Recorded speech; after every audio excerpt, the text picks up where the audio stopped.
Hi there. How are you feeling about the long road out of lockdown? As Christians, how should we respond to this? Well, I think firstly with patience. I've seen many social media posts expressing a degree of impatience. And to be honest, I've said much the same thing in private message groups that I'm in. Like everyone else in the country, we can become very frustrated with the restrictions. It makes us feel anxious and restless. And even if we weren't some amazing socialite before, we're frustrated by the restrictions, we're longing for freedom, we want to be able at least to see whoever we want, whenever we want, for as long as we want. And we really do want to visit at least some of our friends and family, or at least have the option that we could do that. And we want to go to the cinema, and we want to go to theatres, maybe, and we want to go to meet with God's people, of course. And being restricted from doing that is frustrating.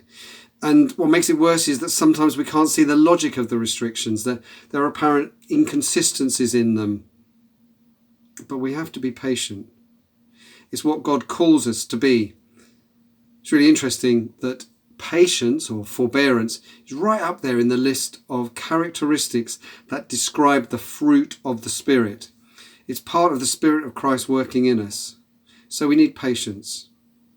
But we also need to trust. For some of us, we're not impatient so much, but we're rather anxious. We're not sure about the risks or the dangers of venturing out into social contact. It seems to me that actually some people maybe have even lost the ability to calculate risk, to evaluate risk, to accept the presence of risk in our lives. And we want the government somehow to offer us a risk-free life. And as Christians, we need to show that we're not reckless, but we can deal with risk. Not just with our own common sense, but we can deal with the realities of life and death.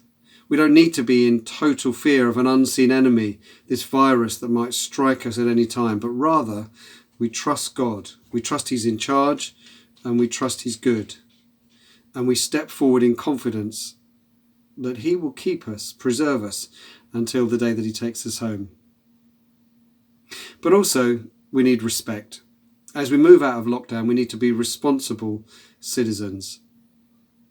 We should act responsibility, especially with respect to the well-being of other people.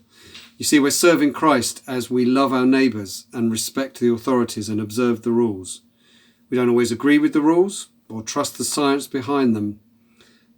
But because we love people and because we love God, we want to honour those in charge of us. We're not responsible for the judgments of our leaders, but we are responsible for our own behaviour as we obey the law and as we apply the principles in the guidance. But as we do that, we need to make sure that we're not judgmental. Even more so than before, perhaps, there's a degree of judgment, a degree of common sense needed in the application of the guidance. Things that were more black and white are a little bit more grey. And what if we see our Christian friend talking with someone in the park and talking with a second person at the same time? What if there are guests in our neighbour's garden and we know that they don't live there? Maybe there's an explanation, maybe there's not, but we need to be charitable. Sometimes, for close family and friends, this might be a time for some gentle questioning. But we operate on the principle that we are tough on our own behaviour and generous about others.